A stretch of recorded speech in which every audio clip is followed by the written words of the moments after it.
My car has sat outside for years, untouched, collecting dust and excuses. Every day I walk past it telling myself, tomorrow I'll start, but tomorrow never comes.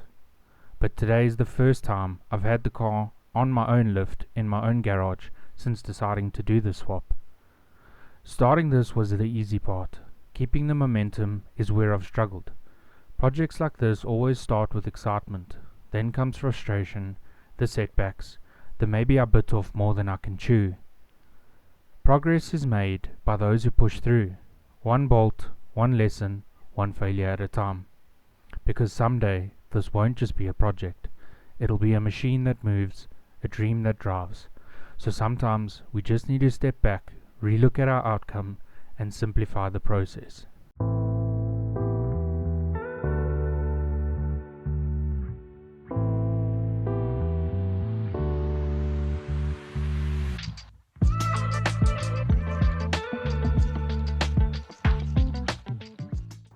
Welcome back to another episode on the Audi.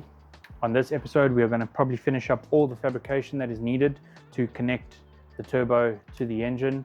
So intake, finishing up the manifold, probably do wastegate placement, the sump, get that on, siliconed up and bolted in, and then from there we can probably move on to deciding on clutches, starter motors. I am having a little bit of trouble with that, but I think I have a solution. And the motor is probably going to go in and out a couple of times in this episode, so we can situate exactly where the wastegate is going to run without melting or burning anything, and then we can start our downpipe. So I think let's just get into it. The next thing I want to complete finished is the manifold. So I still need to weld up the runners and do the wastegate, and then have it prepped and ready for Cerakote. So for now, I'm going to pull the turbo. I might pop the engine back inside just to see my wastegate position, weld up the wastegate, and then this thing is 100% done. So let's get on that.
When welding any kinds of metal, heat distorts and pulls everything out of place.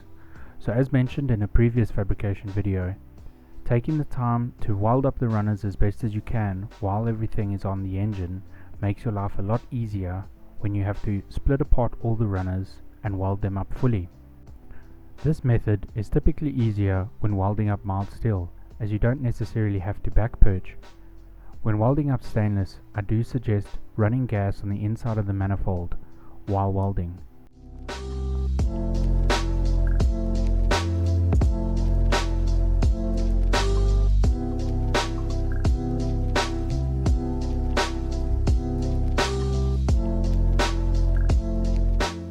Alright, so all of the runners are completely welded up. So now what I'm going to start doing is start welding them back onto the flange and the collector. So one of the things that I suggest if ever you're building a manifold, yes, I have the fixture table, but the problem is you always need to shift it around to get different angles while you're welding the manifold. So you always take a thicker piece of steel. This is, like I've said before, 6 or 8 mil, I think it's 6, and then bolt the flange down onto this, and then you can still move and get your angles, but the flange is not going to pull or warp.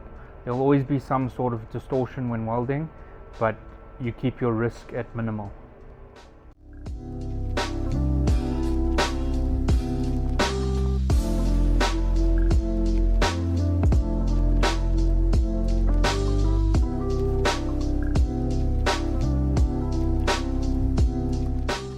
Alright, so that's the manifold all welded. It did get a little bit touch and go when I was welding the inside of the collector, but in the end we got there. So that this is all done, it can get mounted back to the engine can get fitted back into the car, and we can finally do the wastegate placement and tick the manifold off our list.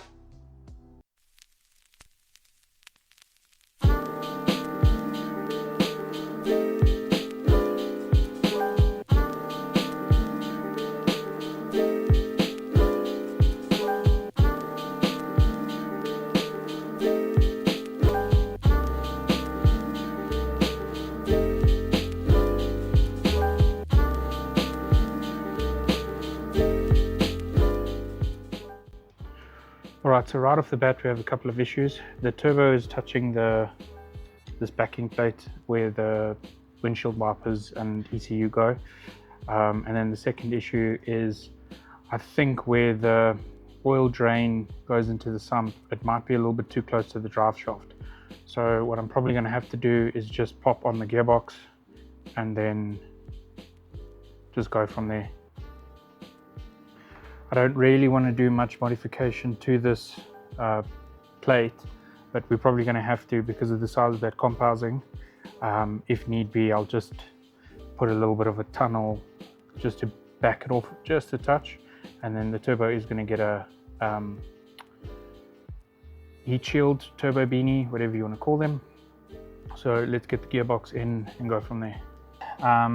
We can see while I'm fitting the gearbox that this is going to be a bit of a problem. So I think what I'm going to do, instead of fitting this in the car again, I'm going to pull the drive shaft out and see what we can do about that. There isn't really much other space besides over there to put a drain. Otherwise I'll have to shoot past Laser Brake again and see if Jeff or Evan can make a custom fitting or something. But let's pull that drive shaft out.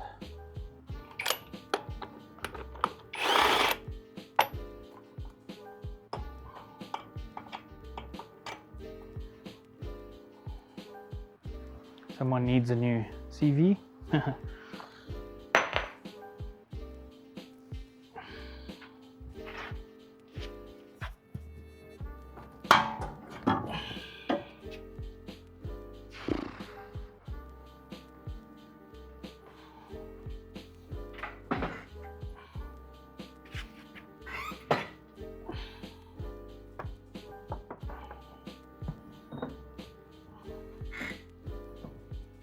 Problem.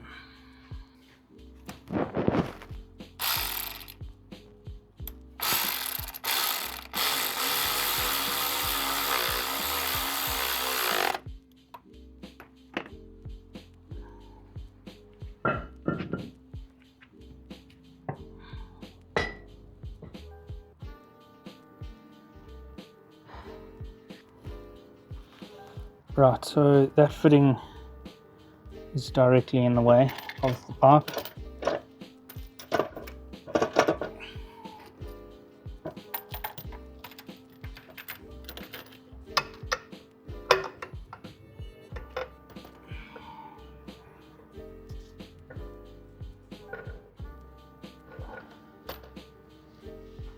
So if we can maybe get a custom fitting made, that might solve our problem. Or else I'll have to move it to here, or I'll have to go around. Maybe if I just go around like that, that might work. Let's see. Okay, so I got what I think is a solution. Unfortunately, my little bung broke off, but this side here was the side by the turbo, which has a little 45 on it, and then I found this other 45 fitting, which is now bolted there and then there, which I don't really like. So I'm going to call Evan quickly and see if I can decrimp this. I had it crimped so that I can slide the heat sleeving over without the hose clamps, you know, nice and far up to protect everything. but I want to see if we can't slit this crimp off and then put one of those on here. Okay, so Jeff made this pipe for me, right? But Yeah. I didn't have the drive shaft in, which is now made cuck because my fitting goes in there. So I have this little 45 and 45 concoction. Can we cut this crimp off and just put one of these 45s on there? Yep, but you're gonna lose a little bit of length. How much is a little bit? Because this is tight. Because yeah, if you cut the collar, it kind of damages the pipe, so it's not really worth risking it. So we have to cut behind the collar. Okay, so what, like 10 mil? No, that collar length. Shit. Okay, we might have to make a new pipe. All right. So you guys are closing now as well, eh? 12. We actually closed at 1:45. Okay. For interest's sake. Okay, cool. All right. Well, then I'll have to come see you on Monday. Okay, cool. Okay. Short, buddy. Cool. Sweet. Ciao. All right. So we have our answer. I don't know if I can lose this much length, but might not really have much of an option.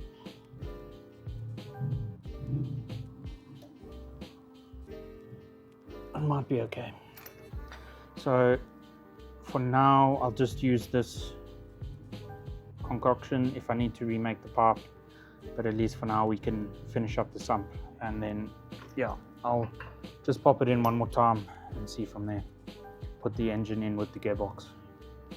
All right, so now that we have our plan for the return pipe passing the drive shaft, I think the next step is pull the sump off, finish it up completely, 100% done on that, and then silicone the sump up, put it back in, and fit the engine and gearbox back so we can finish up the wastegate placement. So let's do that.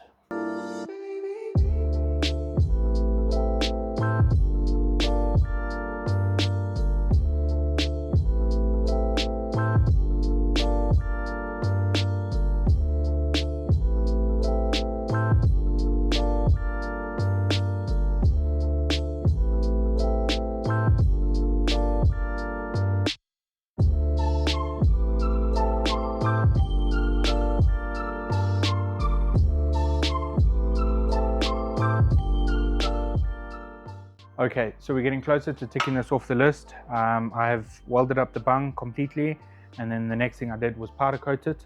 I am not yet well versed in powder coating, but I don't think this came out too bad.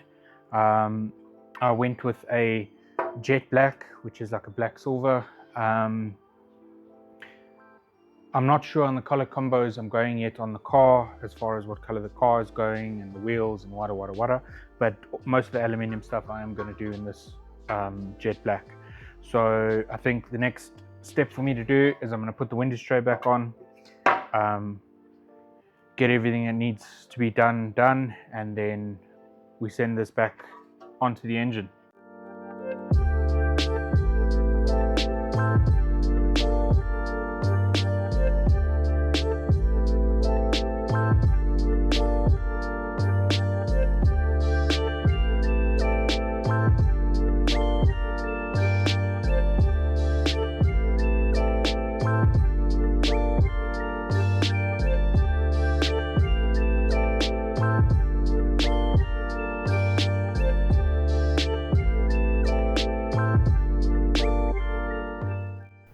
When sealing my sump with RTV or silicone gasket maker, I try to go with a 1 to 2 mm thick bead all the way around in a zigzag pattern, ensuring that when it is tightened down, it has a complete and even seal.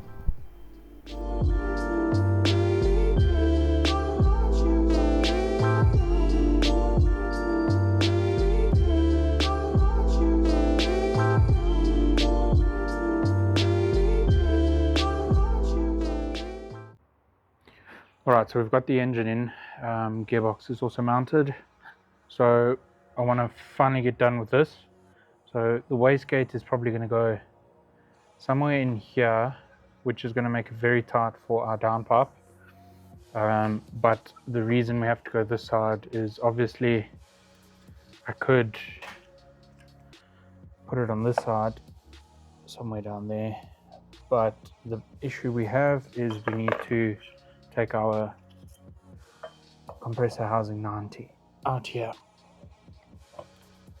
So best bet is do our wastegate placement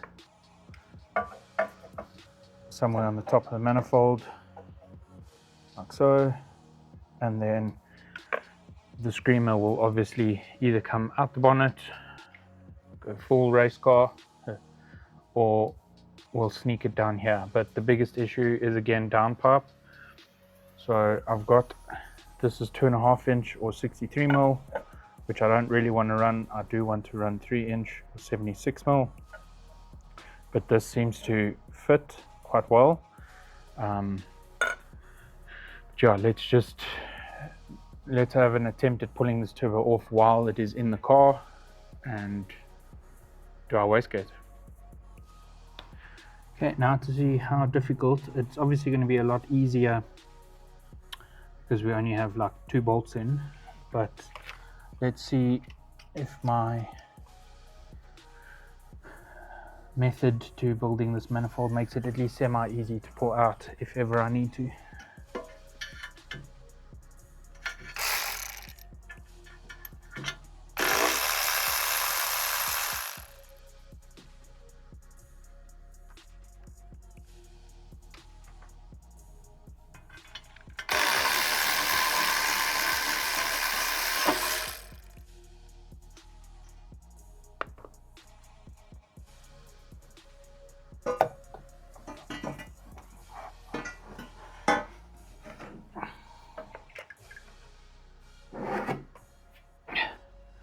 And that's not too bad. I think if ever I have to, I'll have to loosen this plate, but it came out.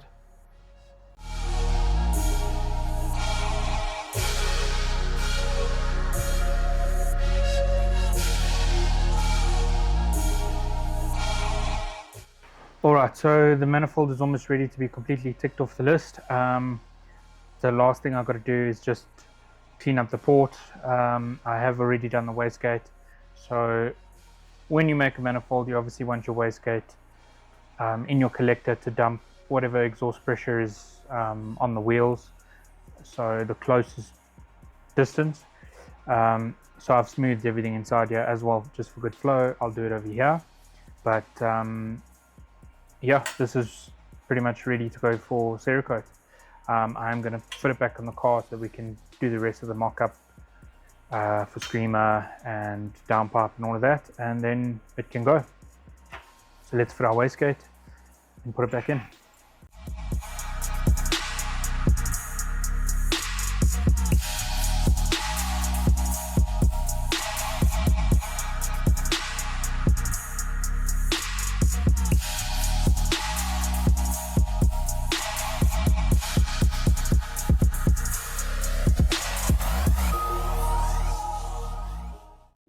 Now that the manifold is finished, I can refit it with the wastegate on.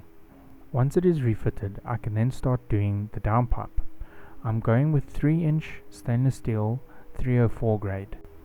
Connecting the new stainless steel V-band and clamp to the turbo allows me to start positioning where I want my bends to be. Considering that there isn't a lot of room in this setup, I have to keep in mind for heat management in the future, making sure that nothing melts, nothing burns, or nothing breaks in this process.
Right, so I've started mocking up the downpipe, and the issue that I'm running to with this 3-inch is basically where it comes down is it's super close to the brake reservoir, but I mean I could build a little heat shield for that. There is a little plastic fitting down there for the brake assist, the vacuum brake assist, and I have a feeling that is going to melt before anything else. So what I think I might have to do is basically I'm going to go with pie cuts a lot tighter of a radius backwards and then wrap it down closer to the firewall. Pie cuts is a lot more tedious and a lot more labor work, but I think that's the only option I really have as far as fitment. So it's either that or I go with a 63mm pipe at 2.5 inch, which I don't really want to do because I want to evacuate as much exhaust gases as possible on this size turbo. So yeah, I think that's the next step. I might just leave that for now and move on to the intake manifold, but yeah. Right, so the next thing that I want to get completed is the gearbox mount. I've made a set of custom mounts, reason being the OE mounts that I have don't work. The prop shaft doesn't sit in the exact position I need it to, and it sits a little bit lopsided. So instead of me going to breakers and buying expensive OE mounts, I just fabbed up some mounts that work. I do also want to run polyurethane bushes to keep everything nice and stiff, but at the time I didn't have poly bushes while making this.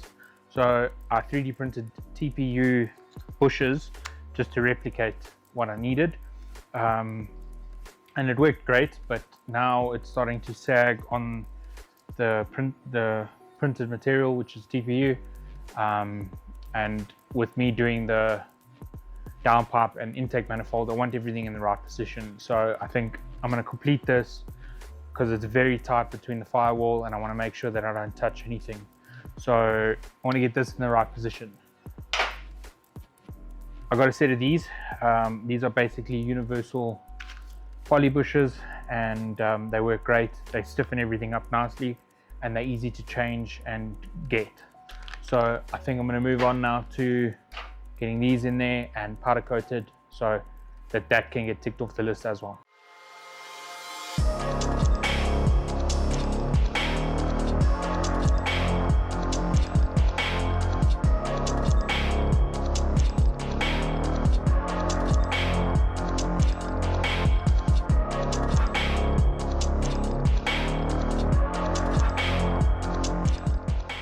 Starting off, I take the poly bushes and test fit to make sure that everything fits and the lengths are correct.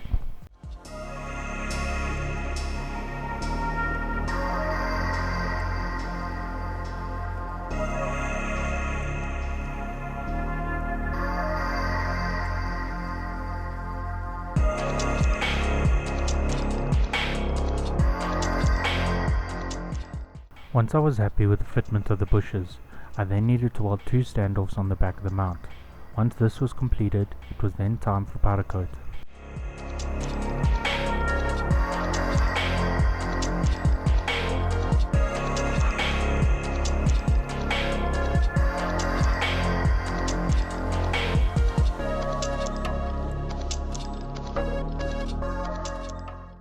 The mounting side that needed to be bolted onto the chassis needed extra bracing.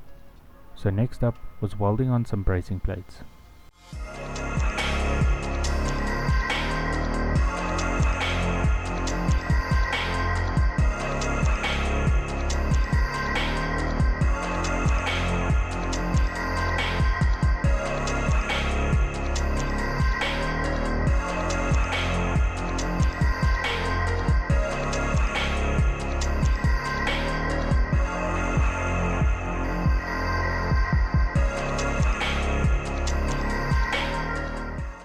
After completing the necessary additions to the mounts, the next step after powder coating was to refit everything and check that everything still clears.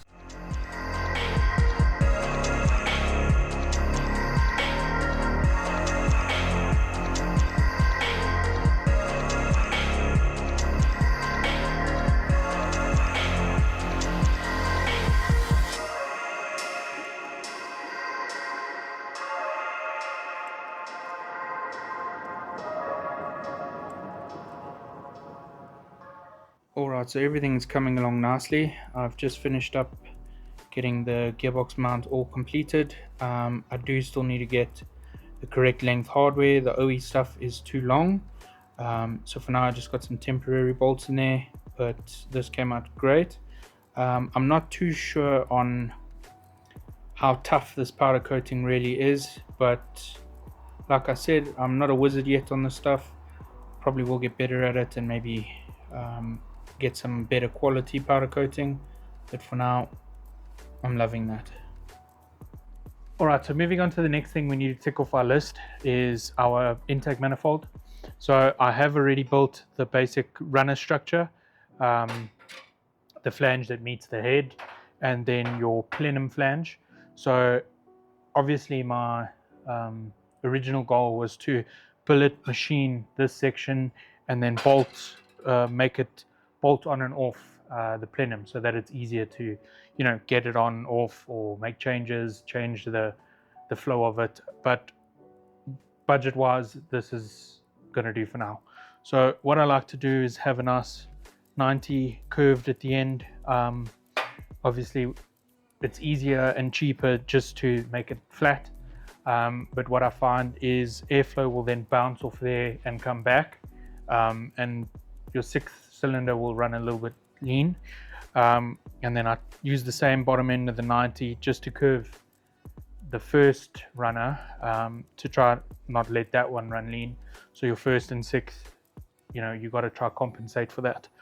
But this isn't a 2J or a 1J or a barrow with very long spacings between each runner, because the VR6 is obviously sitting in the same position as a 4-cylinder would in the front of a car.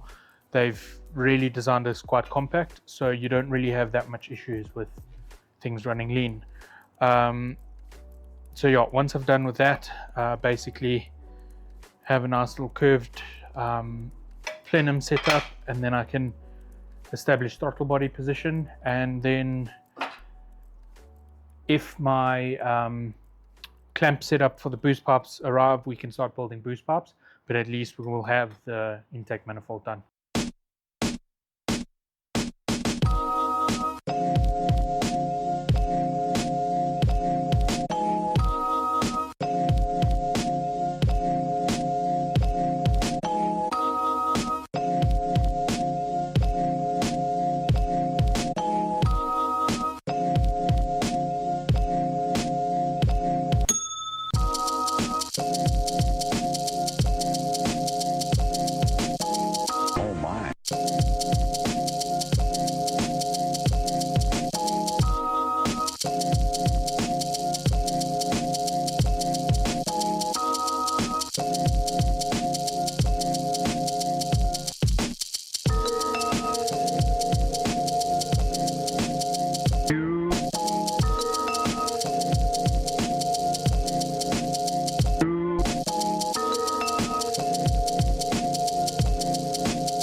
The intake manifold is coming along.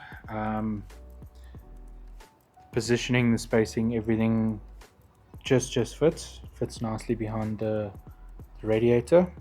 So the next thing that I want to do is I need to fit in the aircon pump and alternator to see what sort of space I have to run my throttle body and boost pipe.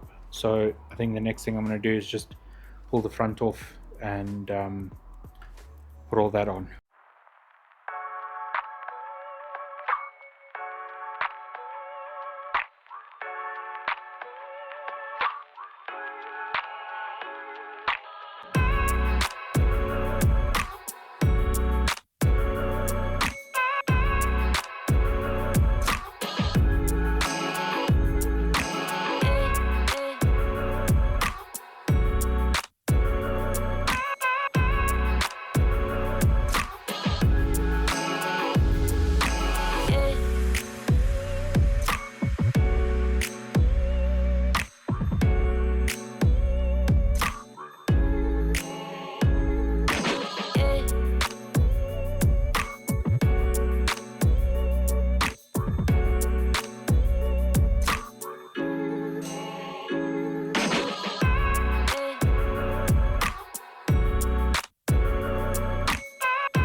the aircon pump and alternator is back in. This bigger aircon line here fits and bolts on to the R32 aircon pump. However, the smaller one does not. The flange has got a dowel on it, and the dowel is on the opposite side, so that pipe will have to be modified. I do want to keep aircon, as this car's actually never had air conditioning. There was something wrong with the aircon before since I bought it, and I'd like to actually finally use it. So the one issue that I'm running into is that water pipe fitting that I put there is a little too low, and it's sitting in line with the alternator. So what I'm going to do is just cut it a bit shorter, put a 90 and face it towards where the water pipe is coming out of the R32 down there. Which all of this is great, but this throws a spanner in the works when it comes to running my boost pipe. So the throttle, I was hoping to just keep it at a slight little 45 and then snake the boost pipe directly down. That's not going to work now because of this alternator. So what we're going to do is this windshield washer bottle, as well as headlight sprayer. I'm going to delete this bottle. I'm still going to retain the function. I'm just going to fabricate my own one out of aluminium, which will accommodate me getting the boost pipe snaked in and then to the stock intercooler pipe, which is over there, just over here. So that's the plan. And I do enjoy making these expansion tanks and windshield washer bottles and catch cans, so this is right up my alley. So I'm going to finish up the intake manifold and then see what we can do about that.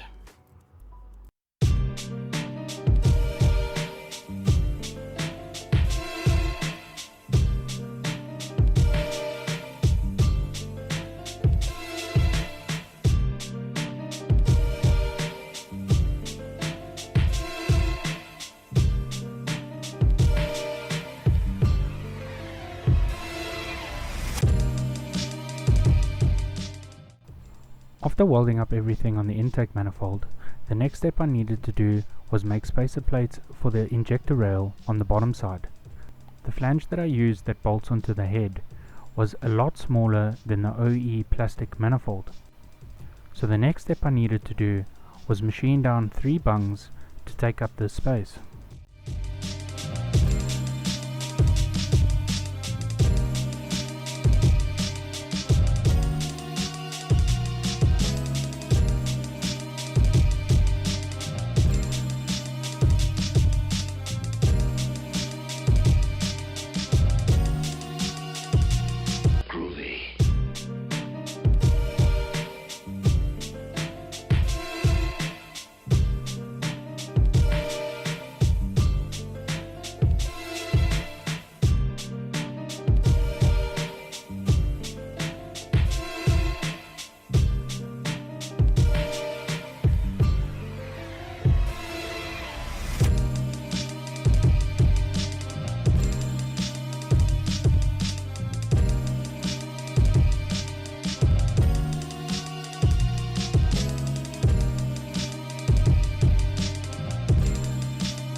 So the fab work is coming along nicely. The intake manifold is completely done and dusted and powder coated, so it fought me quite a lot. The reason being is where I needed to run the throttle body. It was very close to the one tensioner, so yeah, trying to get it to angle properly with this big ass control unit for the throttle itself was quite a mission, but I think the position that it's in is perfect. It clears the lights, clears everything that I needed to, and I can run the boost pipe where it needs to go. So I'm happy with that. You will see that I have changed the design on the downpipe. So basically, I've just given it a lot more pie cuts and tightened the bend so that it can fit away from the brake fluid reservoir. It is still very tight, and I've also started with the screamer, so it is very tight there in the back. I'll do my best for heat management, but I think for now what I'm going to do is weld this up and start seeing how and where I can get a V-band in here. This will be a two-part downpipe, top half and then a V-band and another half going into the tunnel. I think the way I'm going to have to get this V-band on and this downpipe on and off is loosen the engine mount and just pull the engine slightly forward to get it to clear the brake booster, but we've at least got a plan for that. So let's get on to welding this.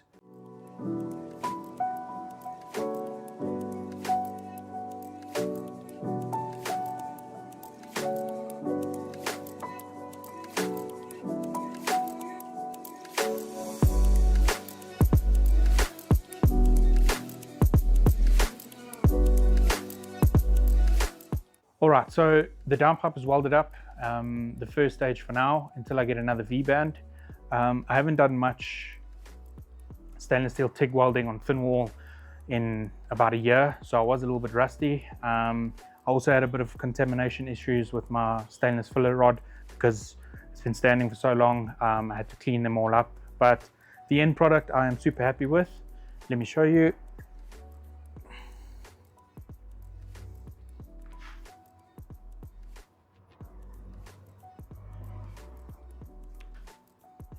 So I couldn't be happier with that. I'm not too worried about it being stacked downs and all of that. The reason being is we are going to Cerakote this. Main goal here is heat management, and that is the purpose of the Cerakote, is basically to keep as much heat inside the pipe. It obviously still does get hot, but not as much. So that is the main goal with that, and I'm happy with that. So the next thing that we need to move on to is clutches. So let's have a conversation about clutches. All right, so let's talk clutches. So when I bought the engine, it came with a DSG flywheel, whatever you want to call it. I'm not running DSG, so that wouldn't have worked for me. The bolts were screwed. Everything to get that thing off was just an absolute nightmare. So the 2.8 that I had bought with the gearbox came with a dual mass flywheel. But when I attempted to use the TFSI starter, it bolted to my gearbox, and my gearbox is the DRP gearbox, which is supposedly the strongest all-wheel drive box you can use in this setup. But every time I try to use the starter, it just wouldn't engage with the ring gear. And at the time I wasn't thinking, so I thought, the starter won't work. So I sold the TFSI starter. So the next thing I had to then try to do was get a clutch to mate onto this dual mass flywheel. And I then asked a friend of mine if he had a VR6 clutch laying around. So I managed to get a second-hand VR6 clutch. So my goal was obviously just to send that flywheel and this clutch and get a button clutch setup made. I'm trying, obviously this is under a budget, so I'm trying to keep things as cheap as possible. But when I went to bolt this stuff onto the dual mass flywheel, this was way too big, the clutch plate itself and the pressure plate. So the gearbox is in the car, so I obviously can't pull that flywheel out right now to show you guys, but that one won't work. that is a 240 millimeter flywheel. I'm not sure what that's from. So the next thing was to try and find a complete flywheel, clutch and pressure plate. They are like 8,000 to 15,000 Rand depending on brand and setup. That's ridiculous. So I managed to find another second-hand clutch setup. So came with the pressure plate, the clutch, and from what I can tell is a single mass flywheel, which is great.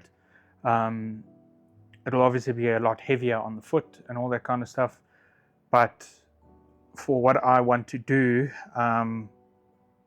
later on, if I want stronger clutches and twin packs and whatever else, I think this will work great. The ring gear comes apart, so everything is machinable on this. So I then, while I was busy comparing all this stuff, I then tried to fit the original VR6.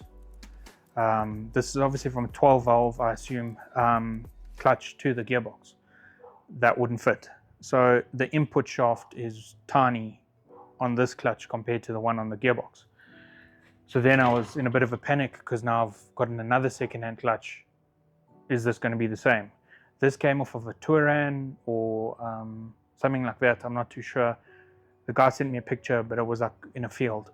So I then went to put this clutch onto my gearbox, and thankfully this fits the input shaft. So this fits the input shaft, and then this and this bolt directly to the motor fine. All of this fits great. So what I am going to do is basically take this pressure plate, and I'm not sure what the difference is between this pressure plate. I see their heights are different, but I'm going to take everything through to another guy recommended in Krugersdorp and basically get something built that will work for this setup that I'm going for. And I just hope that we can utilize these clutches either with a 4 or 6 puck button setup, and it should handle the power. So what I need from you guys, if you can comment on what starter I need to use, because with this clutch came a second-hand starter for a VR6, but with this clutch. However, this input shaft obviously fits that gearbox, this clutch fits that gearbox, flywheel fits the engine, all of this works. The starter that came with this does not. The bolt pattern is completely different. I don't know, the flywheel and ring, the starter and ring gear should work technically. This is a 280 or 60 millimeter flywheel. I'll double check that, but I cannot find the right starter to bolt to the DRP gearbox. So if you guys can, in the comments below, just let me know, is it the same as the TFSI? What clutch or what starter works with the DRP box with this size flywheel? I really need some information on that, because this is an absolute headache, but I'm glad we are sort of somewhere with regards to at least having some sort of clutch kit, because the next video I want to have this car running, so I desperately need a starter. So if someone can help me, please let me know, drop me a comment, get in touch. I really want to get this car started and start making some big progress as far as driving and testing and tuning. But yeah, this has been a very long episode and a lot of different information in it, but I thank you guys for watching, and if you've made it this far, I really appreciate it. And if you can, just let me know what your thoughts are on all of this, just to make my life easier. And the researching out there, I've done hours and hours now on Google, and you can't really come up with much. So I thank you guys very much for watching, and I will see you in the next episode, where hopefully we do get this car to fire up for the first time. I know I might have to do some maybe deletes and all that kind of stuff. I've done it before, so I'll do a little bit of Winnows explanations on how I do it in the next video. But yeah, let's get to that one. Thanks guys.